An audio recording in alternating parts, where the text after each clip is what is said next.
ladies and gentlemen. I am Zach Price from Pro Wrestling Unscripted. Tonight I'm doing a solo show for you over NXT TakeOver Respect because nobody else wants to watch the show with me. It was a very good pay-per-view this time. I mean, really good show. There wasn't a dull moment. It was great from beginning to end. No moment lulled. It was a high moment. It just rose as the show went on. We open up the show with Finn Balor and Samoa Joe taking on Dawson and Wilder. I forget the first names. But it was a very good match. I've actually never seen, I think they call it the Soul Mechanics, Wilder and Dawson. They are a very good team. I've never seen them wrestle before. This is my first time in the semifinals. Very old school feel to them. You know, they cheat to win. They do some old school moves we haven't seen in quite a long time. They're a very, very good team. Throughout the match, it went back and forth. Very, very good. It starts off, I don't know how it starts off, but later on in the match, Finn Balor gets injured or hurt in his knee, and they exploit that throughout the match. At the end of the match, Joe sets up to do the Muscle Buster. Finn Balor says, tag me in, tag me in. Joe gives him a weird look. You're kind of thinking, is that for the heel turn? Is he like, why do you get to have the moment? We'll get into that later on. And that's the kind of look he gives him the whole time. He tags him in. Joe does the Muscle Buster. Finn Balor does the coup de grace. They win. They advance. Very good match. Sets up for the next match, which is Jason Jordan and Chad Gable. I like this team a lot. They had a lot of good moves. They also had a lot of energy. They remind me a little bit of I forget the tag team it was, but it was Kurt Angle when he had Charlie Haas and Shelton Benjamin aside. They did a few moves from their set, and they had that look to them about it. Both very good amateur wrestlers. It was actually really good during the match. I forget what the fans were chanting, but they had the rhythm of the chant down to when Kurt Angle used to walk out in his intro music and the fans would chant, "You suck, you suck." They were chanting something positive towards Gable and Jordan. I think it was mostly for Gable, but it was really funny the way that, you know, we kind of see the resemblance between Charlie Haas and Shelton Benjamin and Jordan and Gable. They were wrestling, who were they wrestling? Oh, they were wrestling Rhino and Corbin. I was not looking forward to this match just because Baron Corbin and Rhino. I texted Shannon. I was like, oh, it's a good time for the Cinder Block and the Plywood tag team, aka Rhino and Baron Corbin. Actually, very impressive match. I was kind of shocked. Baron Corbin, I'm not a huge fan of his. Something about him just is blah to me. Very blah. But he had a really decent match. He did a tilt-a-whirl slam sort of move. I don't really know what it was, but it was really fast and it was really awesome. Gable was also very good. He did the German suplex on Baron Corbin into a bridge. Fantastic. All competitors. I don't think there was a botch in that match. It flowed well. Good storyline. I really enjoyed it. Baron Corbin and Rhino came on top of that, which I was kind of surprised. And then it kind of annoyed me a little bit, only in the fact that two tag teams that were in tonight's show that were actually legit tag teams, not just two people put together like Finn Balor and Samoa Joe and Rhino and Corbin. The actual tag teams were Gable and Jordan and Dawson and Cash. True tag teams, I feel like they should have won the tag team tournament, Dusty Rhodes tag team tournament, but either way, I digress on that, but it was a very good match. Next up after that match was the debut of Asuka versus Dana Brooks. Really good match. I really like Dana Brooks. She looks like a good wrestler. She is a good wrestler. She's a good talker. She's a good heel. She was able to show her mean streak throughout it, and I liked it. Asuka was also really good. I was expecting just a physical fight on her part, but the way she pandered to the crowd and mocked Dana Brooke and mocked Emma, it was just she was really well. She's all around. I was just expecting the most physical and good technical wrestling from her. But not only did we get that, we also got to see a side of her where it shows off her personality and the way she panders to the crowd and the way she helps the storyline. Very good, very, very impressive. Her kicks and punches were phenomenal. She comes out on top of that match. It was really, really good. Then the match that I thought was probably going to be the show stealer, but it turns out every match on that show tonight was fantastic. This one was Tyler Breeze versus Apollo Crews. Very good match. I think we've talked about this before, how it kind of sucks for Tyler Crews not being able to be pulled up in the main roster, but he stays at NXT, and I think Hunter's the one who said this, I'm pretty sure, where he's kind of like the guy where you bring in wrestlers for them to get better.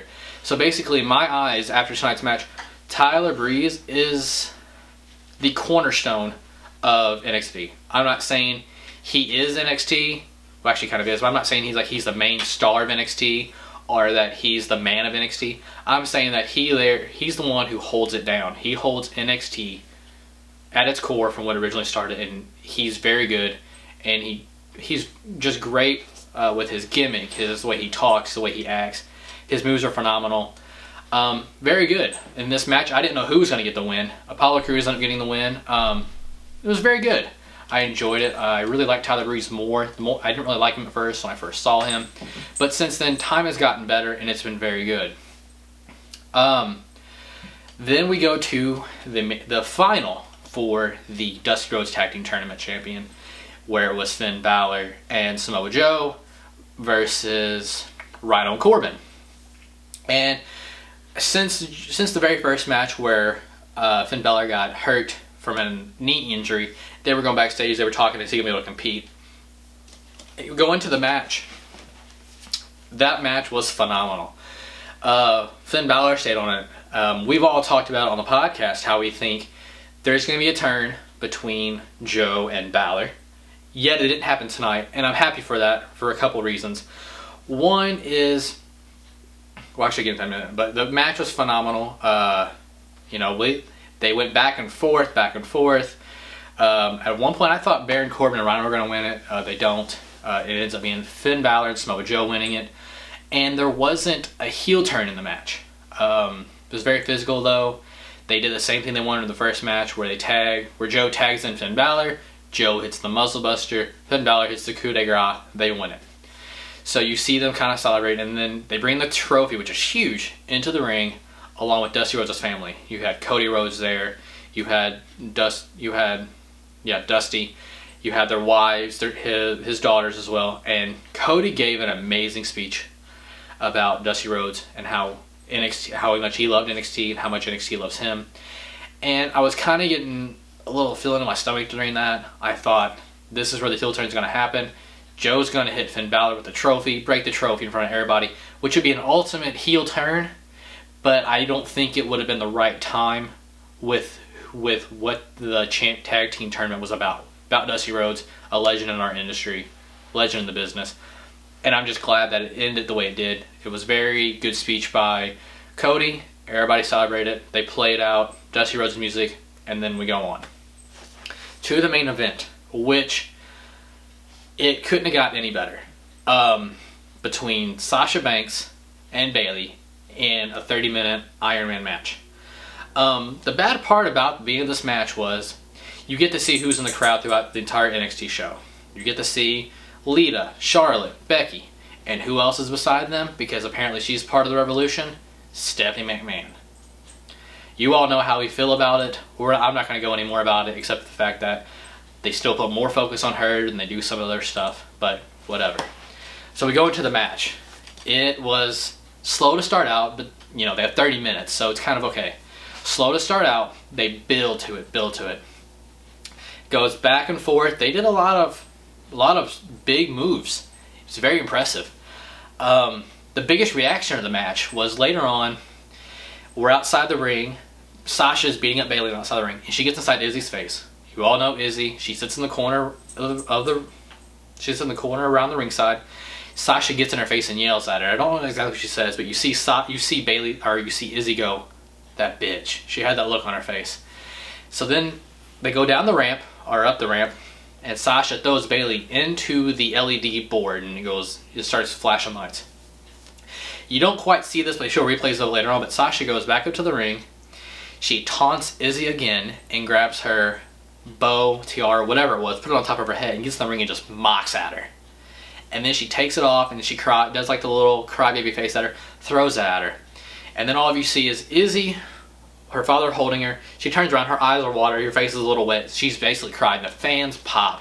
I even popped for it until Hunter made me feel bad saying, you know her parents work for the WWE, right? I want to know what they do. But either way, it was a really cool way she did that. She was very heel. It was awesome. The fans erupted. You come back into the ring.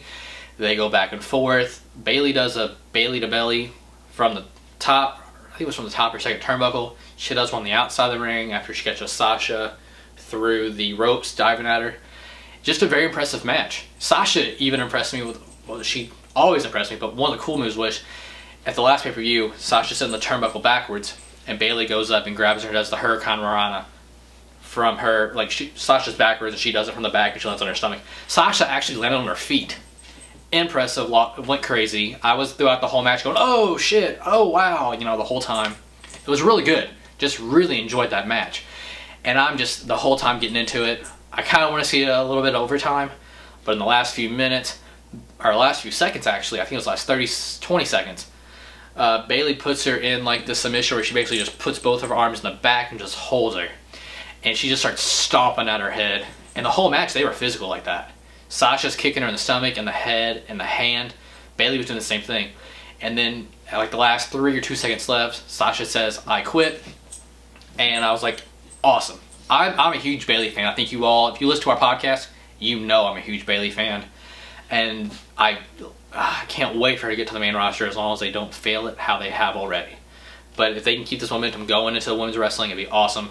The fans throughout the show were chanting, women's wrestling, this is awesome, you deserve it. Even before the match started, they were chanting, you deserve it, because this is the very first ever time that women have main evented, besides Raw, like an actual pay-per-view type show. So it was awesome. And then you get to see them, they walk around crying, and you get to pan up to the front of the thing, and everybody, every NXT crew member and wrestlers there. And they're just clapping for them. The fans are chanting, you deserve it. Sasha goes up there and they try to give her a bouquet of flowers and she literally falls to her knees crying. And it's very emotional for her because, I don't know if you listened to her on a podcast she's been on recently, I think it was Chris Jericho. This is what her goal was in the WWE, was to main event a pay-per-view type show. And she did that. And she owned it. And it was fantastic. They handed her flowers. She actually fell to her knees crying. They got her up and they handed her the bouquet of flowers. Triple H walks down to the ring to Bayley. She's crying.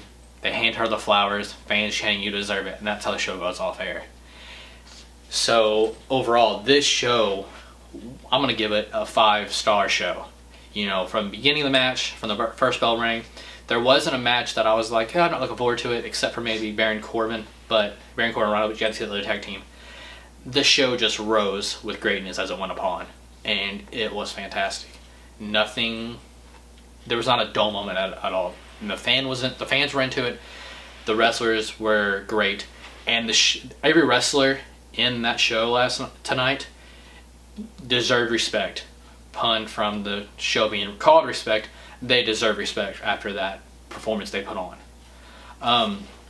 So yeah, that's all I really have to say about that. I hope you guys enjoyed this solo. It's kind of awkward. I know what Chance talk about now when it's awkward, especially when you gotta look into something now. But I hope you guys enjoyed this. I hope to get better with this if I have to do more. I just really hope you enjoyed it. And that's all. See you guys later.